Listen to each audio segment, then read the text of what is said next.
Hey guys, welcome to Study IQ. Now कुछ दिन पहले मैंने ये वीडियो अपलोड करी थी जहां पे मैंने आपको बताया था कि भारत सरकार ने टोटल 59 चाइनीज ऐप्स को बैन कर दिया है, जिसमें टिकटॉक भी शामिल है। नाउ मैंने आपको इस वीडियो में प्रिसाइसली बताया था कि आने वाले समय यूएस, ऑस्ट्रेलिया, बहुत सी और कंट्रीज इंडिया को फॉलो करेंगी और इसी तरीके से चाइनीज ऐप्स पर बैन दुनिया भर में आपको दिखेगा। सो यूएस में इस प्रोसेस की शुरुआत हो चुकी है।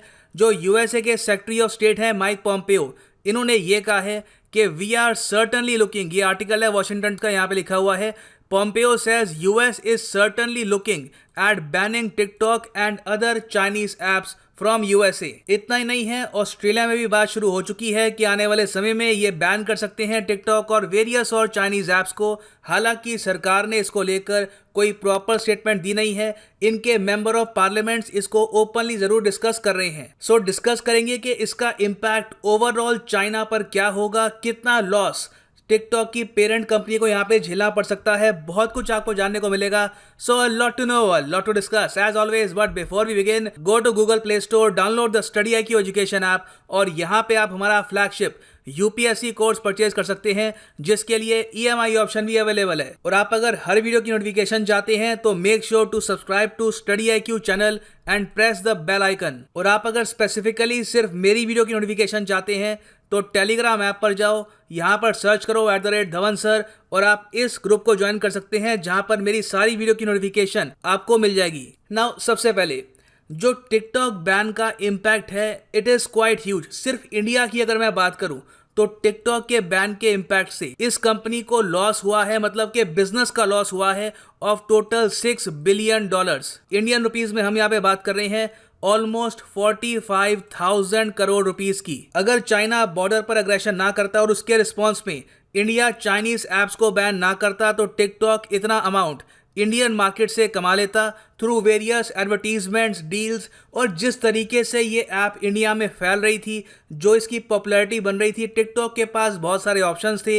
ये चाहते तो अपना एक वॉलेट, एक मैसेजिंग ऐप, इस ऐप के साथ इसकी जो पेरेंट कंपनी है बिटडांस, ये बहुत कुछ कर सकती थी। The possibilities were endless. मगर अब ये जो सारा बिजनेस पोटेंशियल है ये खत्म हो चुका है और डैमेज अभी रुका नहीं है। बहुत ही जल्द हो सकता है कि यूएस मार्केट भी इनके हाथ से निकल जाए। अब ऑब्वियस सी बात है, जब चाइनीज गवर्नमेंट के अंडर जो इनकी वेरियस कंपनीज हैं उनको इस तरीके से लॉस होगा, इनका बिजनेस छिन जाएगा, तो उनकी तरफ से प्रतिक्रिया आएगी। और चाइनीज एम्बेसी ने कैटेगोरिकली ये बोला है कि हम स्ट्रांगली कंसर्न्ड हैं और वेरीफाई कर रहे हैं इस सिचुएशन को कि इंडिया ने हमारी इतनी सारी ऐप्स बैन क्यों करी है। अब इसके बाद सीधा अगला क्वेश्चन ये आता है कि चाइना इसके रिस्पांस में WTO, वर्ल्ड ट्रेड ऑर्गेनाइजेशन में क्या कर सकता है। बाय द वे, आप लोगों से एक क्वेश्चन है कि WTO के हेडक्वार्टर्स आपको किस देश में मिलेंगे, यूएसए, स्विट्जरलैंड, ऑस्ट्रिया या फिर फ्रांस? नीचे कमेंट सेक्शन में इसका आंसर करना। सो चाइना बिल्कुल आज के समय सोच रहा है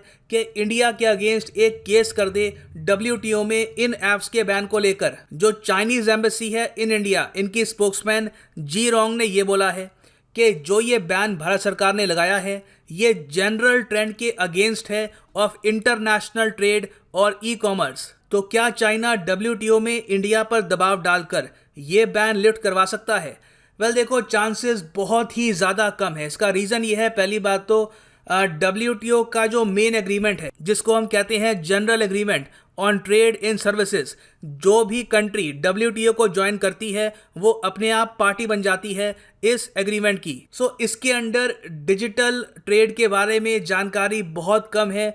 इसको प्रॉपरली डिस्क्राइब किया नहीं गया कि डिजिटल ट्रेड क्या है, डिजिटल कंपनीज को एक्सेस कितना मिलेगा, इसके बारे में बहुत ही शैलो यहाँ पर पॉइंट्स दिए गए हैं। और सिंस इंडिया ने कभी भी कोई स्पेशल कमिटमेंट नहीं करी रिगार्डिंग डिजिटल ट्रेड, तो इंडिया आराम से यहाँ पर बच सकता है। और अगर मान लीजिए हाइपोथेटिकली स्पीकिंग WTO कहता है कि नहीं, इंडिया का जो निर्णय है ये GATS के अगेंस्ट है, तो इंडिया के पास एक और ऑप्शन ये है कि जो GATS के अंडर एक सिक्योरिटी क्लॉज है उसको इन्वोक करके इंडिया कह सकता है कि हमने सिक्योरिटी इशू को ध्यान में रखकर इस ऐप को बैन किया है। नाउ ये जो पॉसिबिलिटी है इसके बारे में चाइना भी जानता है, इसलिए जो चाइनीज एम्बेसी है इन इंडिया, उनकी स्पोक्समैन जी रोंग ने यह भी कहा है कि इंडिया अगर इस मूव के बाद ये कहता है कि हमने नेशनल सिक्योरिटी इशू को ध्यान में रखकर इन ऐप्स को बैन किया है, तो इनके हिसाब से इंडिया इस क्लॉज का अब्यूज कर रहा होगा, मतलब कि गलत तरीके से GATS की जो क्लॉज है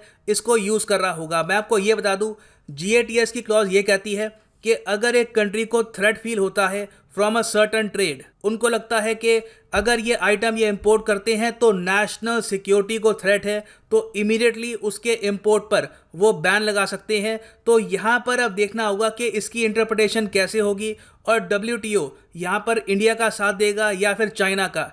हालांकि इसके बारे में जो मैंने पढ़ा है, जो WTO के एक्सपर्ट्स हैं अराउंड द वर्ल्ड, उन्होंने ये कहा है कि यहाँ पर चाइना का केस बहुत कमज़ोर है और इंडिया बहुत ही आसानी से अपने बैन को डिफेंड कर लेगा। तो जो इंडिया ने यहाँ पर किया है ये एक मॉडल बन सकता है for other countries to ban TikTok, क्योंकि मैं आपको ये बता दूं कि चाइना यहाँ पर डेटा चोरी कर रहा है और यहाँ पर सिक्योरिटी थ्रेट है।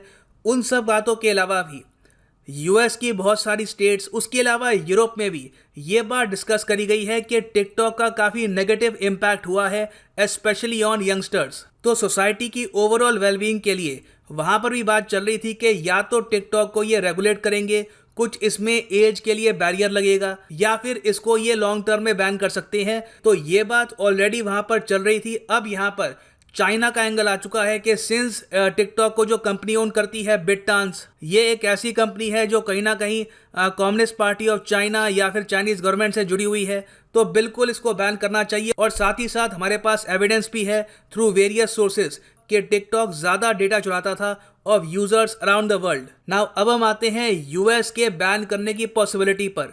अगर US के secretary of state Mike Pompeo ये कह रहे हैं कि टिकटॉक को ये बैन करेंगे, तो आप मान के चल लीजिए बहुत ही जल्द US में टिकटॉक बैन हो जाएगा। और US एक्चुअली इसकी तैयारी कर रहा है सिंस 2019।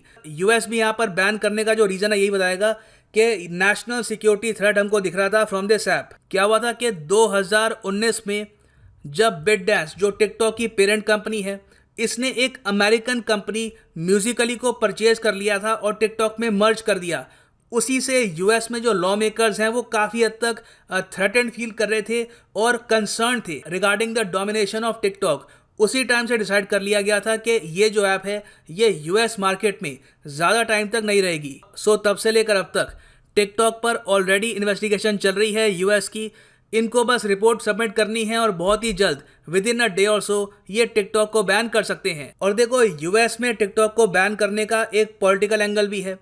एक पैटर्न नोटिस किया गया है कि काफ़ी बार जब भी डोनाल्ड ट्रंप की कोई रैली होती है वहाँ पर एनोनिमस लोग उस पूरे स्टेडियम की टिकट्स या फिर उस स्टेडियम की 30 to 40% टिकट्स परचेज कर लेते हैं और फिर उस वेन्यू में जाते नहीं हैं, ताकि ऐसा अपीयर हो कि डोनाल्ड ट्रंप की रैली में कोई आ नहीं रहा। और ज़्यादातर जो ये मोबिलाइजेशन होती है, जो ये प्लान्स बनते हैं, ये बन रहे हैं ऑन टिकटॉक। तो जो रूलिंग पार्टी है आज के समय US में, उनके लिए भी काफ़ी हद तक एक बेनिफिट होगा अगर टिकटॉक यहाँ पर बैन होता है। ये ऑफ कोर्स मैं आपको US डोमेस्टिक पॉलिटिक्स की बात बता रहा हूँ, it has nothing to do with national security. So अभी के लिए ये है एंड इस वीडियो का। उम्मीद करता हूँ आपको कुछ जानने को मिला होगा। Thanks for listening and as always God bless you all.